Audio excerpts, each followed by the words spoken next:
परिचय। हमारे शरीर की पांचों ज्ञानेंद्रियों में नेत्र सबसे महत्वपूर्ण अंग है।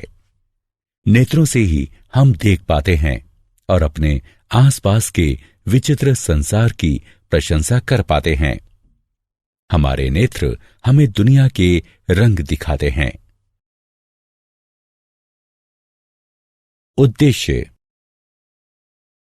इस पाठ के अंत में आप निम्न करने में सक्षम हो जाएंगे: मानव नेत्र के कार्य को समझना, दृष्टि दोषों और उनके सुधार के बारे में जानना, समपार्श्व यानी प्रिज्म के माध्यम से प्रकाश के अपवर्तन को समझना, कांच के समपार्श्व यानी प्रिज्म के माध्यम से श्वेत प्रकाश के विक्षेपण को समझना, वायुमंडलीय अपवर्तन और उसके अनुप्रयोगों को जानना, प्राकिरणन और उसके अनुप्रयोगों को जानना।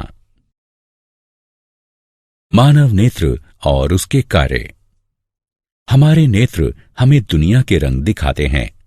मानव नेत्र में एक क्रिस्टलीय लेंस होता है और यह कैमरे की भांति कार्य करता है। नेत्र के विभिन्न भाग और उनके कार्य इस प्रकार हैं: स्वच्छ मंडल यानी कॉर्निया, यह पुतली की सामने वाली सतह पर स्थित पारदर्शी उभार होता है।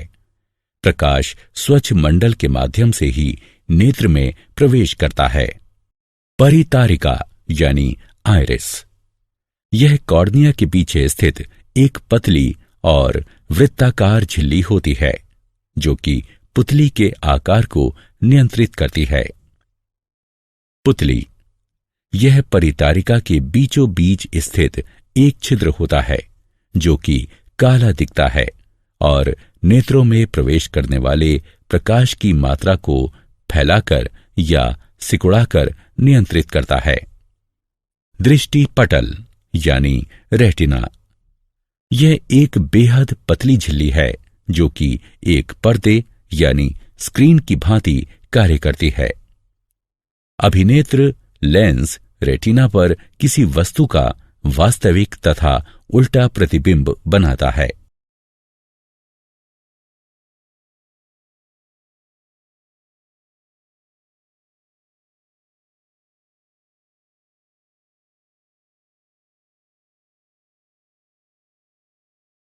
समंजन क्षमता। मानव नेत्र लेंस फोकस दूरी को बढ़ाने या घटाने में सक्षम होते हैं। इसे समायोजन की क्षमता कहते हैं। समंजन पक्षमाभी पेशियों यानी सिलेरी मसल्स की सहायता से प्राप्त किया जाता है। नेत्र के लेंस की फोकस दूरी को एक सीमा तक ही व्यवस्थित किया जा सकता है।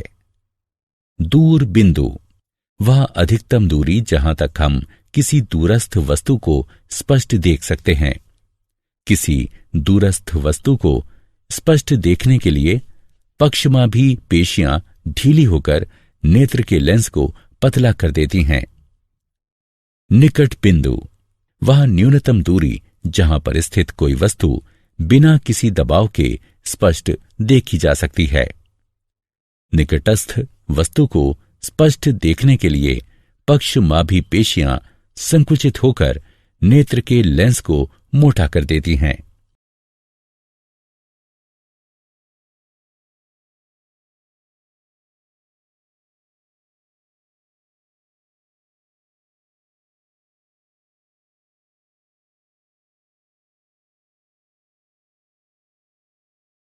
दृष्टि दोष और उनके सुधार।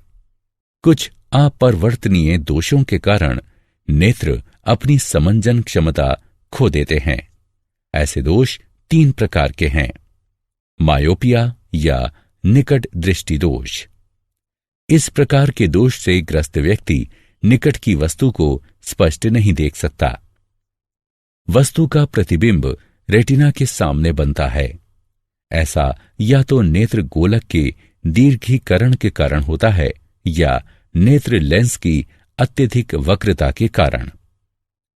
इस दोष को दूर करने के लिए अवतल लेंस का प्रयोग किया जाता है क्योंकि इनमें छितरन क्षमता होती है, जो कि प्रतिबिंब निर्माण के लिए प्रकाश किरणों को निर्देशित करते हैं।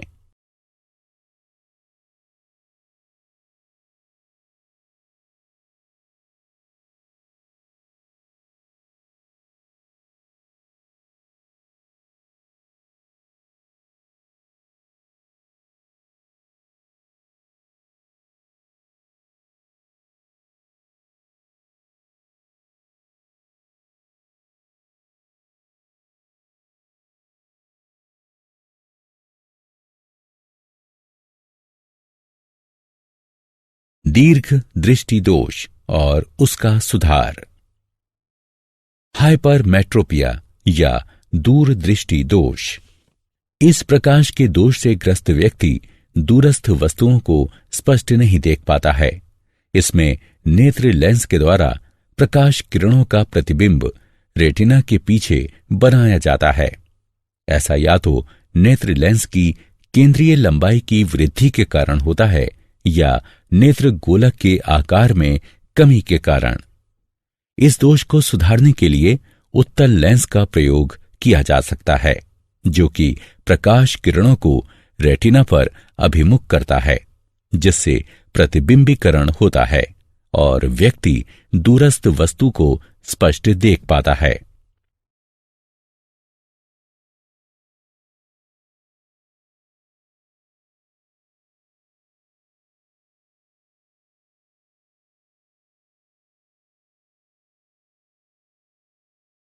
जरा दूरदृष्टिता और उसका सुधार।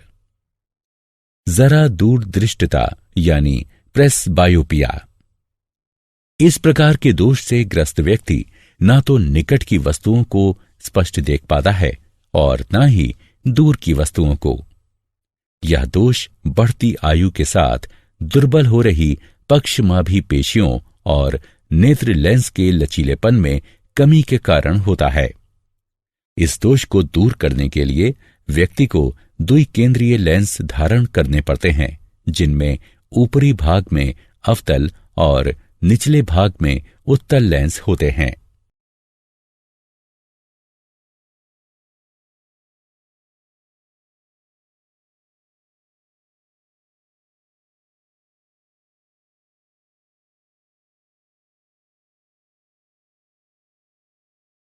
समपार्श्व यानी प्रिज्म के माध्यम से प्रकाश का अपवर्तन।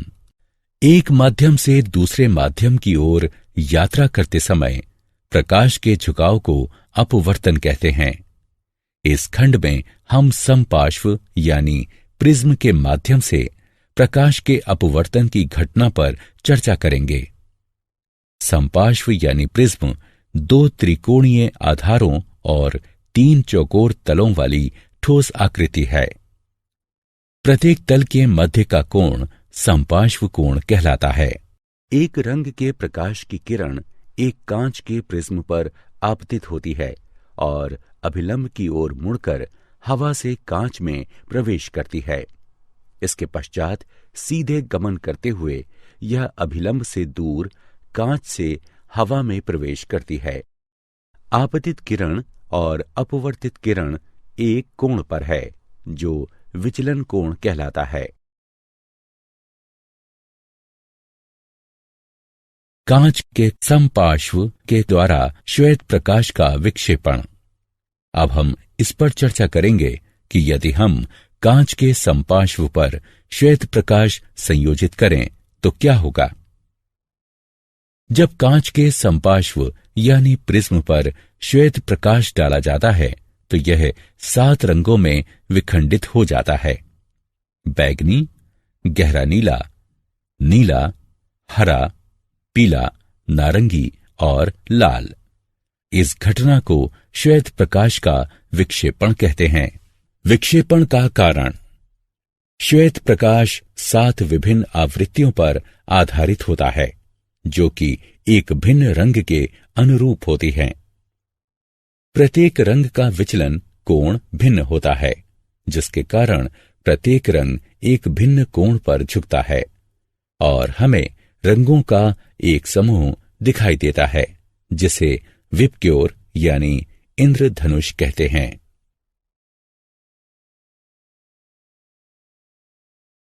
पुनर्संयोजन और इंद्रधनुष। पुनर्संयोजन।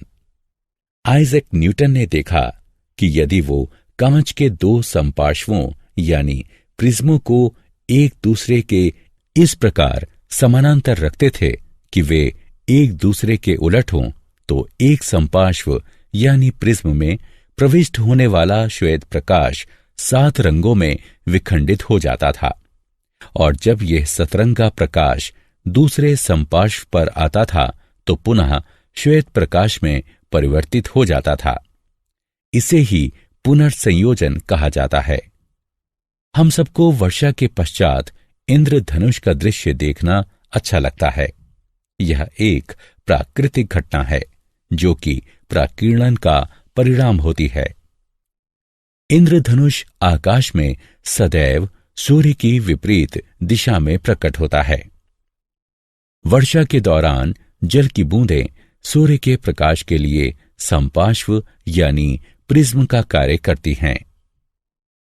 जल की बूंदें अपरिवर्तित होती हैं, प्राकीर्णित होती हैं और फिर सूर्य के प्रकाश को इंद्रधनुष बनाने के लिए आंतरिक रूप से परावर्तित करती हैं। पुनर्संयोजन ऐसी घटना है जो कि विक्षेपण का विलोम है। इंद्रधनुष एक प्राकृतिक रूप से होने वाली घटना है जो कि सूर्य के प्रकाश के विक्षेपण के कारण होती है। इंद्रधनुष आकाश में सदैव सूर्य की विपरीत दिशा में दिखाई देता है। वायुमंडलीय अपवर्तन और उसके अनुप्रयोग। हमारा वायुमंडल किसी स्थान विशेष पर समान रूप से सघन नहीं है। स्थानीय परिस्थिति पर निर्भरता के कारण यह धरातल के निकट गर्म या ठंडा हो सकता है। गर्म वायु ठंडी वायु की अपेक्षा हल्की होती है, अतः इसका अपवर्तनीय सूचकांक ठंडी वायु के अपवर्तनीय सूचकांक की अपेक्षा कम होता है। इसके कारण वायुमंडल में प्रवेश करने वाला सूर्य अथवा तारों का प्रकाश अपवर्तित होता है। इसे वायुमंडलीय अपवर्तन के नाम से जाना जाता है। तारों का टिमटिमाना वायुमंडलीय अपवर्तन का एक उदाहरण है। तारों से आ रहा प्रकाश जैसे ही वायुमंडल से होकर गुजरता है, तारे की वास्तविक स्थिति की अपेक्षा उसकी सामान्य और आभासी स्थिति दिखाई देती है। साथ ही वातावरण की गत्यात्मक प्रकृति के कारण तारे का प्रकाश अस्थिर भी होता रहता है और इसी कारण तारे टिमटिमाते हुए प्रतीत होते हैं।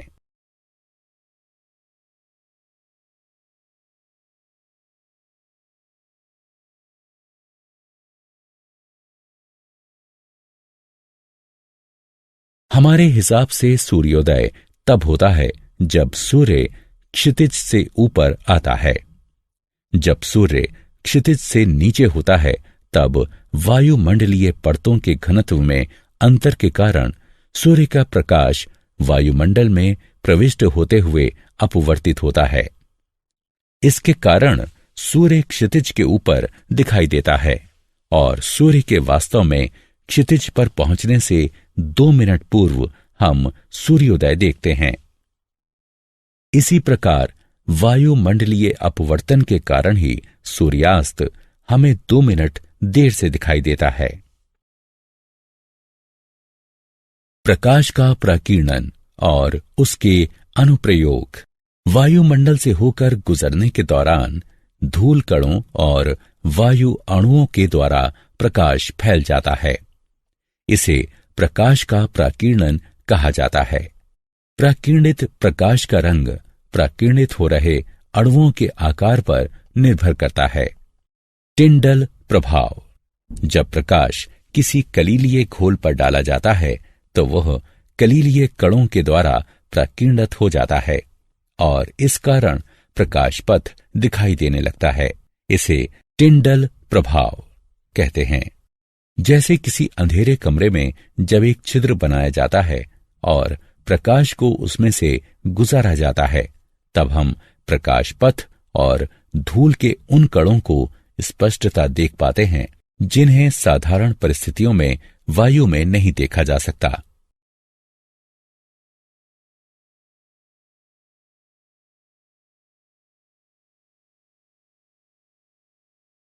प्रकाश का विकिरण और उसके अनुप्रयोग।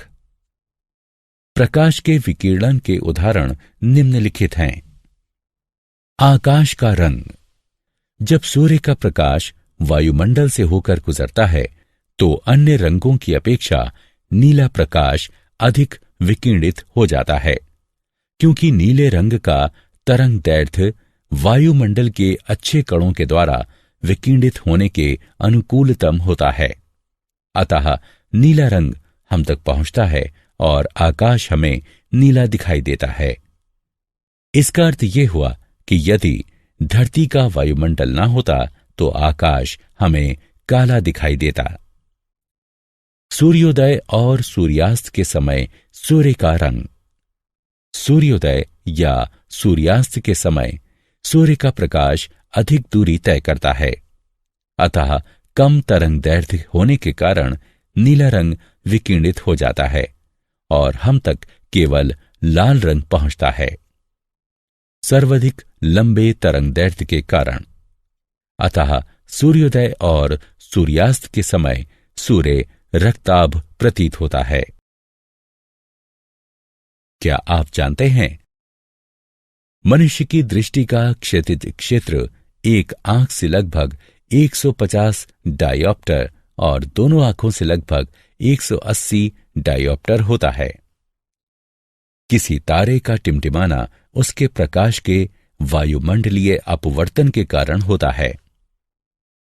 वायुमंडलीय अपवर्तन के कारण सूर्य हमें सूर्योदय के वास्तविक समय से लगभग 2 मिनट पूर्व और सूर्यास्त के वास्तविक समय से लगभग 2 मिनट पश्चात तक दिखाई देता है। प्यूपिल अपना आकार प्रबल मनोवेगों के प्रभाव के कारण भी बढ़ा सकता है। नीली आंखों वाले भूरी आंखों वालों की अपेक्षा ज्यादा बेहतर देखते हैं। आइरिस के रंग का दृष्टि तीक्ष्णता से कोई संबंध नहीं है। मनुष्य की आंख मूलतः 3 रंग देखती है, लाल, हरा और नीला। ये मूल रंग हैं। श्वेत रंग इन तीनों रंगों का संयोजन है। काला रंग इनके अभाव स्वरूप है। पीला, बैगनी और हल्का बैगनी रंग 2 मूल रंगों के संयोजन से बनता है। इन्हें द्वितीयक रंग कहते हैं। कुत्ते लाल और हरे रंगों के मध्य अंतर नहीं कर सकते। साधारण मनुष्य 1 मिनट में 12 बार पलकें झपकाता है, यानी कि प्रतिदिन औसतन लगभग 10,000 बार। आंख मानव शरीर का एकमात्र अंग है जो दिन रात किसी भी क्षण बिना आराम किए 100% क्षमता के साथ काम कर सकता है। छींकते समय आंखें खुली रखना असंभव है। तुम्हारी भौहों के मध्य के स्थान को ग्लैबेला कहते हैं। अनुकूल परिस्थितियों में मनुष्य की आंख मोमबत्ती की रोशनी को 14 मील की दूरी से भी देख सकती है। मनुष्य काग की अपेक्षा कंप्यूटर की स्क्रीन को 25% धीमी गति से पढ़ता है। सारांश। आइए हमने जो कुछ सीखा है उसे संक्षेप में दोहराएं। मनुष्य की आंख में एक क्रिस्टलीय लेंस होता है और यह कैमरे की भांति कार्य करती है। आंख के विभिन्न भाग हैं: प्यूपिल, कॉर्निया, आइरिस, क्रिस्टलीय लेंस और रेटिना, यानी श्वेत पटल। मनुष्य की आंख के लेंस में केंद्रीय दूरी घटाने और बढ़ाने की क्षमता होती है। इसे समायोजन कहते हैं। मोतियाबिंद। यह एक नेत्र रोग है जिसमें आंख के लेंस की पारदर्शिता समाप्त हो जाती है, जिसके कारण आंशिक या संपूर्ण दृष्टिहीनता आ जाती है। इसे शल्य क्रिया के द्वारा ठीक किया जा सकता है। समपार्श्व यानी प्रिज्म 2 त्रिकोणीय आधारों और 3 चौकोर तलों वाली ठोस आकृति है। प्रत्येक तल के मध्य का कोण समपार्श्व कोण कहलाता है।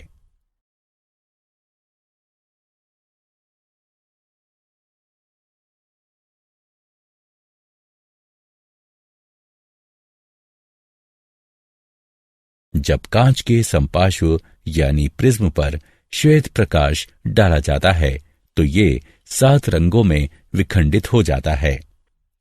बैंगनी, गहरा नीला, नीला, हरा, पीला, नारंगी और लाल। इस घटना को श्वेत प्रकाश का प्राकीर्णन कहते हैं। पुनर्संयोजन एक ऐसी घटना है जो कि प्राकीर्णन का विलोम है। प्रकाश का अपवर्तन। जब प्रकाश वायुमंडल की विभिन्न परतों से होकर गुजरता है तो वायुमंडलीय अपवर्तन कहलाता है। टिंडल प्रभाव। जब प्रकाश किसी कलीलीय घोल पर डाला जाता है तो वो कलीलीय कणों के द्वारा प्राकीर्णित हो जाता है और इस कारण प्रकाश पथ दिखाई देने लगता है। प्राकीर्णन। जब प्रकाश वायुमंडल से होकर गुजरता है तो ये धूल कणों और अन्य वायु कणों के द्वारा फैल जाता है।